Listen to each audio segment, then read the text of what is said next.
মধুবনী, এত খুশি কিসের? তোমার হাসি তো দেখছি আর হচ্ছেই না।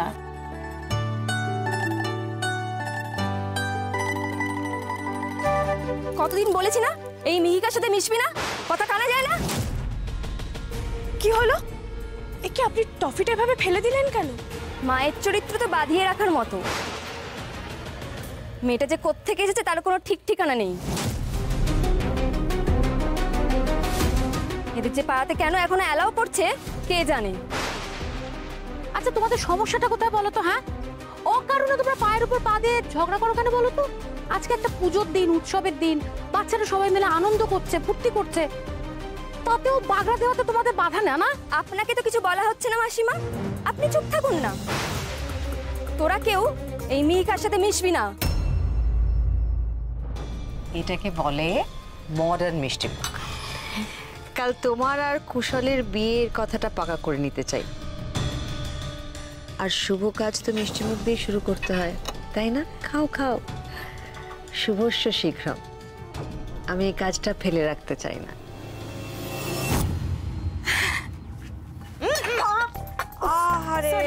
সরি সরি সরি, অ্যাবসলিউটলি ওকে। পড়ে গেল তো মাথায়, কি যে করে না মেয়েটা।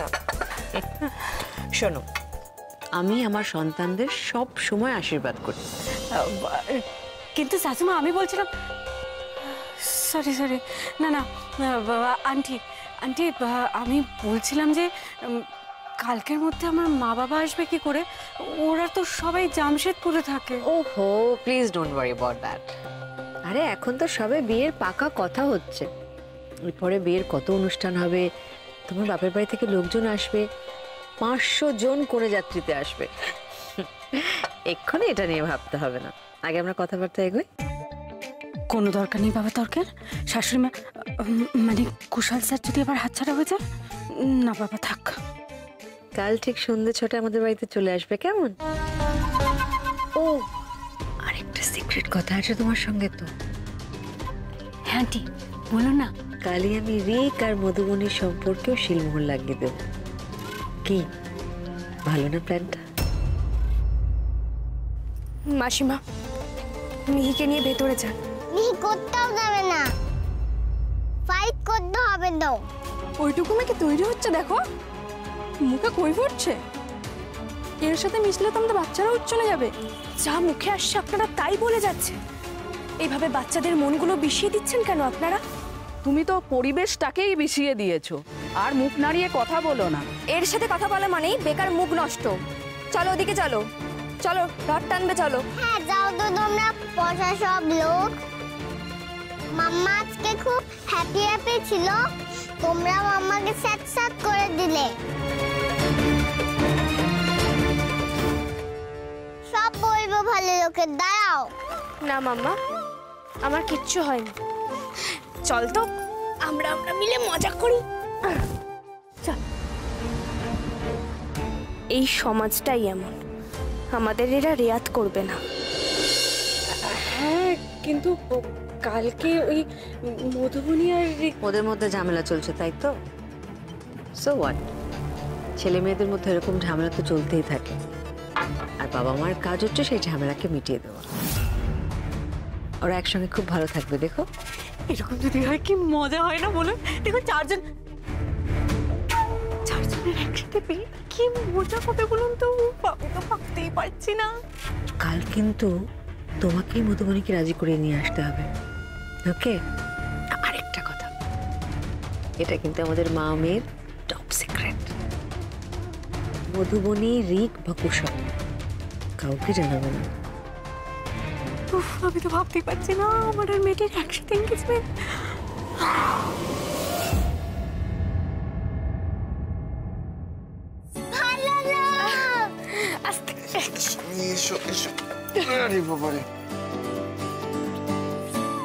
ভালো লোক, ইঞ্জেকশনে খুব লেগেছে,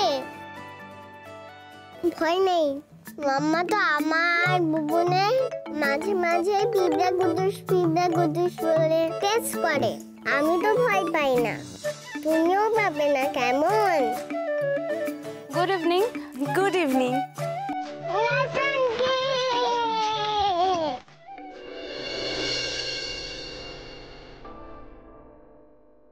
কেমন আছেন ঋকদেব বাবু? মিহি এসে গেছে একদম ফিট।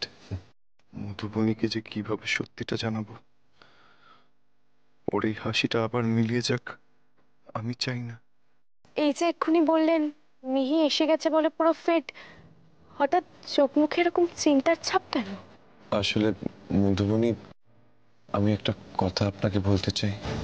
আমি কেন তখন পুলিশের সামনে বললাম ফ্যাক্টরিতে আগুনটা লাগানো হয়েছে, তাই তো?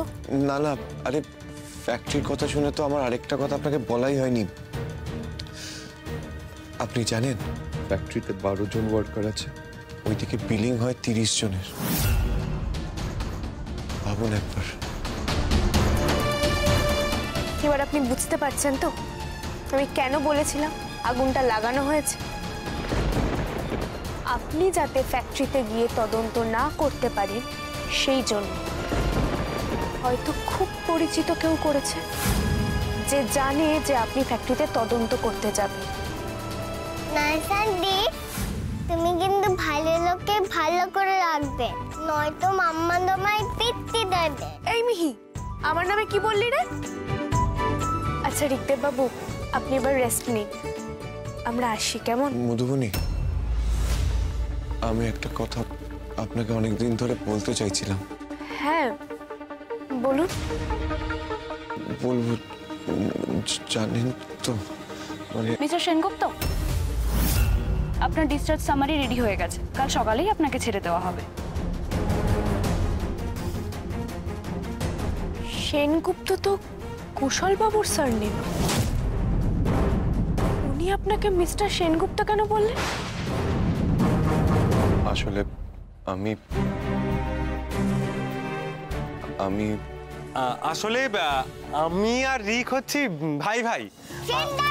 আরে মিহি, ম্যাডাম মিহি, আমরা সেনগুপ্ত ভাই ভাই, আমাদের সারনেম এক।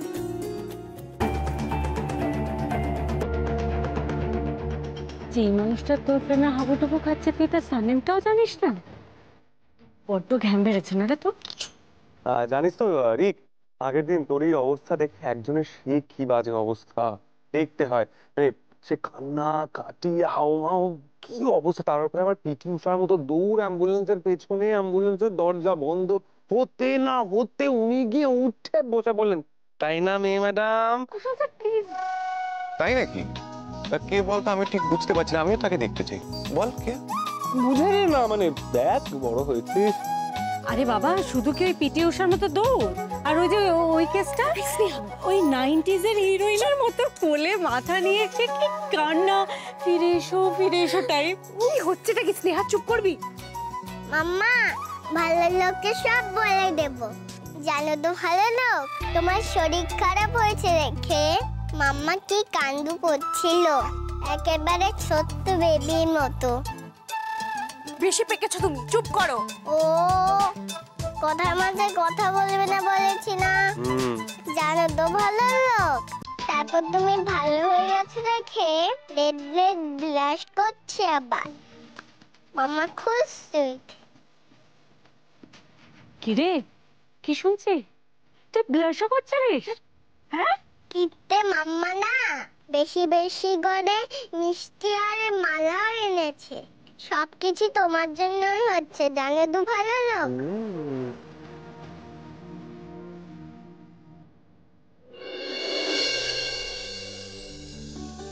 মধু ম্যাডাম, আপনাদের ভিজিটিং আওয়ার্স শেষ। কি দিদি, আড্ডা শুরু হতে না হতে আপনি শেষ করে দিলেন, এটা কোনো কথা? কাল পেশেন্টকে বাড়ি নিয়ে গিয়ে যত খুশি গল্প করবেন, এখন প্লিজ আসুন। হ্যাঁ ঠিক আছে, টাটা বলে দাও। এলাম ভাই, বলো টাটা। টাটা। টাটা। বাই মধুবনী।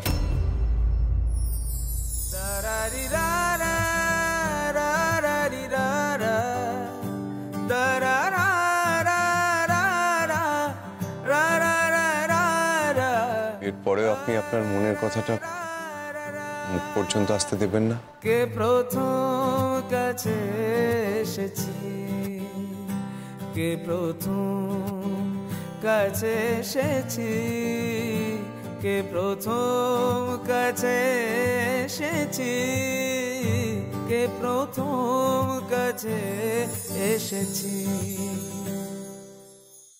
এই ম্যারি, শোন না, আমার না তোর সাথে খুব জরুরি দরকার আছে। বলছি যে কাল বিকেল 5:30টায় তোকে আমার সাথে একটা জায়গায় যেতে হবে, বুঝলি? কোথায় যাবি তুই আবার? শোন না বাবু, আমার হবে না। মিহির স্কুল খুলেছে, তোর প্রচুর হোমওয়ার্ক। না না শোন না, বলছি তো হোমওয়ার্ক আছে তো কি হয়েছে, মিহির অ্যালাসিজন করিয়ে দেবে ওর হোমওয়ার্ক। কালকে তোকে আমার সাথে যেতেই হবে, দেখ। আর বাকিটা তোর জন্য সারপ্রাইজ। জায়গা না জেনে তো আমি যাবো না স্নেহা। ও, এখন এই ব্যাপার, বুঝতে পেরেছি। আর কি বলবো বল, এখন তো তোর যত ভরসা রিকতে বাবুর ওপর, আমি বলছি বলে তুই যেতে পারবি না। এখন যদি তোর বাবু শোনা তোকে বলতো, তুই চলে যেতিস, চোখ বন্ধ করে চলে যেতিস, তখন তুই এত প্রশ্নই করতিস না। উফ, আচ্ছা আচ্ছা, ওকে ওকে, এত রাগ করিস না। ঠিক আছে, তুই এত করে যখন বলছিস যাবো। হয়েছে? খুশি? প্রমিস? প্রমিস। আমি জানতাম ঠাকুর তুমি আমার দাদু ভাইকে আমার কাছে ফিরিয়ে দেবে। তোমাকে শত কোটি প্রণাম ঠাকুর।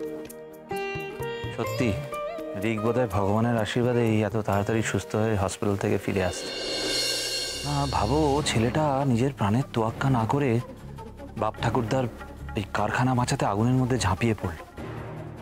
মা, রিক যেন ঠিক একদম বর্দার মতো হয়েছে, তাই না?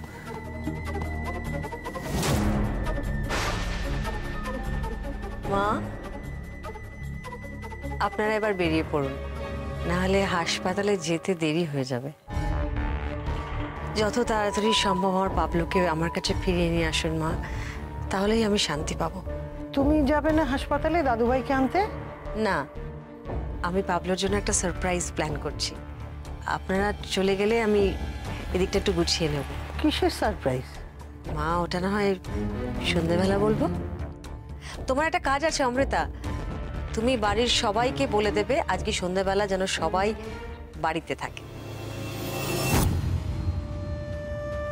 মা, কাল আপনি বলেছিলেন না যে আমি আমার ছেলের ঠিক মতো খেয়াল রাখতে পারছি না। আপনি দেখবেন মা, আজ বিকেলের পর আপনার আর কোনো অভিযোগ থাকবে না, আমি থাকতেই দেব না। আপনি নিশ্চিন্তে থাকুন মা। চলো মা।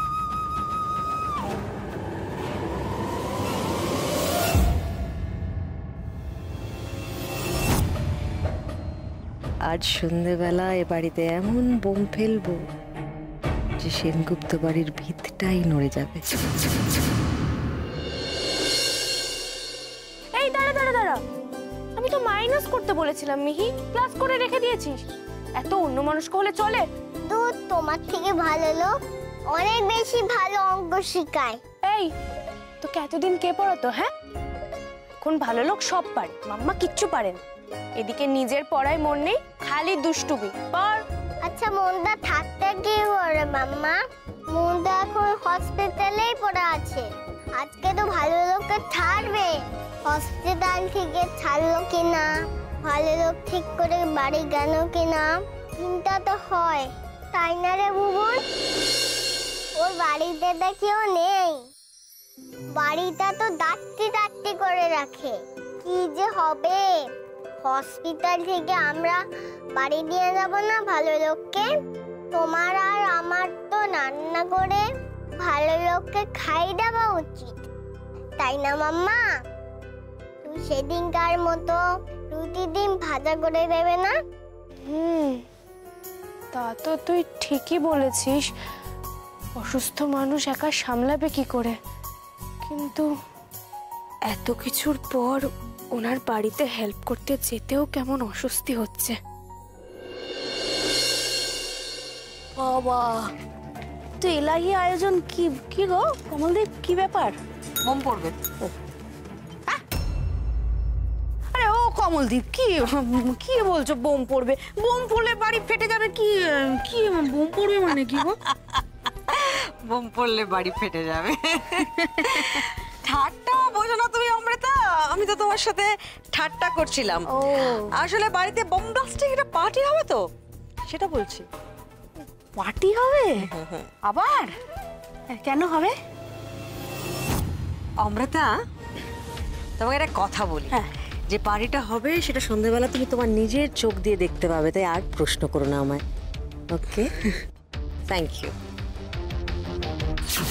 ম্যাডাম কে আসতে বলেছিলেন? ও হ্যাঁ প্লিজ আসুন আসুন আসুন আসুন বসুন। কি গো শ্যাকরা দেখেছো, শাড়ির দোকানের লোক দেখেছো, ওই পার্টিতে শাড়ি গয়না কি দেখান?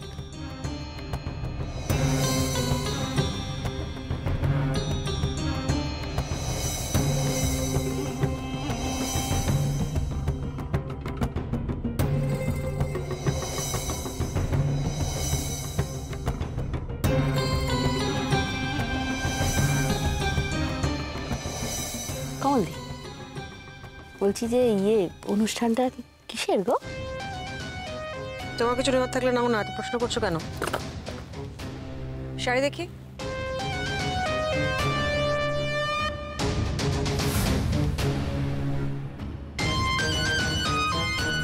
আরো কিছু এক্সক্লুসিভ কালেকশন থাকলে দেখান, একটু রেঞ্জটা উপরে তুলুন। তাতে কিন্তু বাজেটটা আর একটু বেড়ে যাবে ম্যাডাম।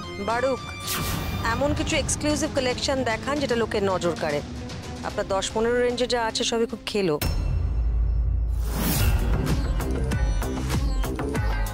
ওটা কি?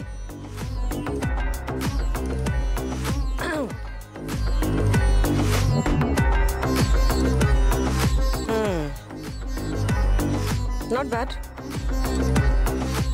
কত? সরি ম্যাডাম, এটা অন্য একজনের অর্ডার। এখান থেকে বেরিয়েই আমি ওনাকে ডেলিভারি দেবো। কমলিনী সেনগুপ্ত যখন কোনো একটা কিছু হাতে ধরে তখন সেটা কমলিনী সেনগুপ্তর হয়। আপনি দাম বলুন। দাম তো 5 লাখ, কিন্তু ম্যাডাম এটা তো বিক্রি হয়ে গেছে। এটা তো কত দিলে বিনা বাক্য ব্যয়ে আপনি এটা আমাকে দিয়ে দেবেন? ডাবল করে দিই, 10 লাখ। এটা আমার। বাবা কার জন্য কিনছে সব? অমৃতা, তোমার কিছু নেওয়ার থাকলে নিয়ে ওদেরকে এবার যেতে বলো। হ্যাঁ আমি তো নেব, ব্লাউজটা নিয়ে আসি। হ্যাঁ ম্যাচিং করে শাড়িটা নেব। তুমি বসে বসে মদই গেলো। হ্যাঁ আর তোমার বৌদি ওদিকে 5 লাখ টাকার গয়না 10 লাখ টাকায় কিনছে। কি করেছো? এত টাকা পাচ্ছি আমি তো কিছুতেই বুঝতে পারছি না। তো কি গো, কানে কথাগুলো যাচ্ছে? এই শোনো, ঠিক আছে কানে কথা নিতে হবে না, তুমি চলো, ওঠো ওঠো। 10 লাখ টাকা না পারো, যা পারো সেই টাকার গয়না আমাকে কিনে দেবে। চলো চলো এক্ষুনি চলো। ওসব আমি পারবো না, আমার তো টাকা কই। আর নিজের সাথে বড় বৌদির তুলনা করতে যাও না। এই কি বললে তুমি? কি বললে? বড় বৌদির মতো গয়না কিনে দিতে পারবে না, বড় বৌদির পা চাটতে পারবে? কেন গো?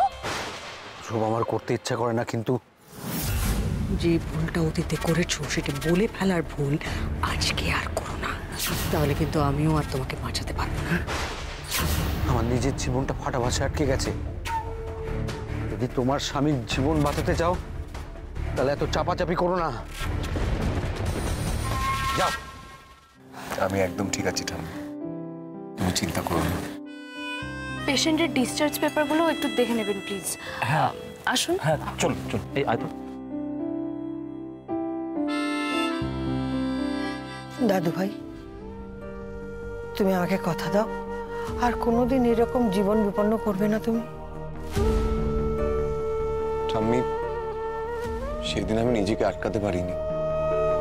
সেই ছোটবেলায় দাদুর কাছ থেকে শোনা দাদুর বাবা কিভাবে ফেরি করে করে পুতুল বিক্রি করত, আর সেখান থেকে স্ট্রাগল করে সেই কোম্পানিটা শুরু করলো। তারপর দাদু সেখান থেকে প্লেল্যান্ড কোম্পানিটা তৈরি করলো। এগুলো কি ভোলা যায় ঠাম্মি? ছোটবেলায় গল্পগুলো শুনলে আমার গায়ে কাটা দিত। এগুলোই তো আমার ইন্সপিরেশন। সেদিন ফ্যাক্টরিতে সবকিছু পড়তে দেখে আমার বারবার এই কথাগুলোই মনে হচ্ছিল ঠাম্মি। দাদুদের এই লড়াইটা তো আমি এভাবে পুড়ে যেতে দিতে পারি না, তাই বাঁচানোর চেষ্টা করেছিলাম। আদৌ কিছু বাঁচাতে পেরেছি কিনা তাও জানি না। তাও চেষ্টা না করলে দাদুর সামনে মুখ তুলে দাঁড়াতাম কি করে ঠাম্মি? কিন্তু একটা কথা দাদু ভাই, এইভাবে জীবনের ঝুঁকি নিয়ে তুমি কোনো কাজ করো না। যাকে এরপর কদিন আর অফিস মুখও তুমি হবে না, বুঝেছো? বাড়িতে বিশ্রাম নেবে, ঠিক আছে? কিন্তু একটা বড় রহস্য তো ফ্যাক্টরিতে রয়েছে, সেটা তো জানতে হবে। নয়তো মধুবনী তো এমনি এমনি বলবে না যে আগুন লাগেনি। লাগানো হয়েছে।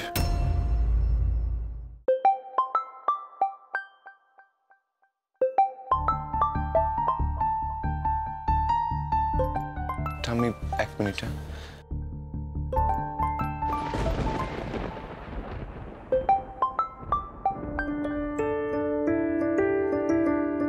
মধুবনী বলুন।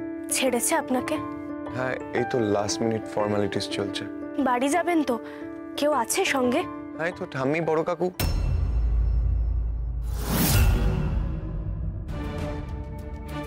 মেজো খোকা অটোতে যে মেয়েটাকে দেখেছিল সেই ফোন করেছে নাকি? এর ফোন এলেই দেখছি দাদুভাই দূরে সরে যায়।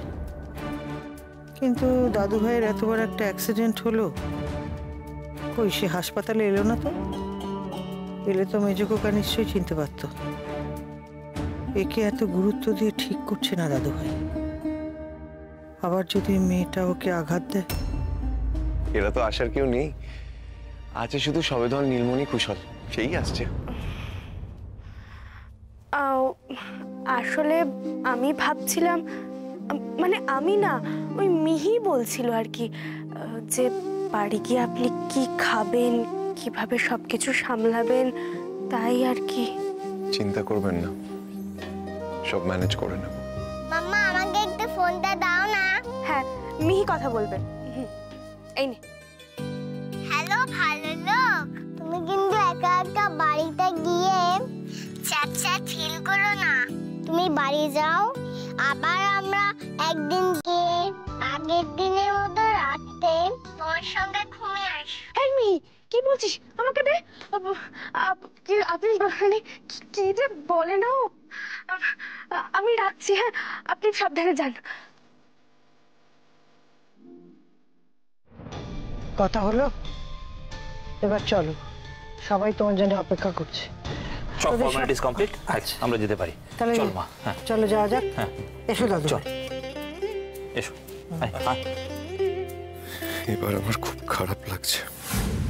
একটা মিথ্যেকে ঢাকতে আরেকটা মিথ্যে বলতে হলো মধুবনীকে। এই মিথ্যের জাল থেকে বেরোতে গিয়ে বারবার আমি আরো জড়িয়ে পড়ছি। কি করে যে এই ট্র্যাপটা থেকে বেরোবো আমি নিজেও জানি না।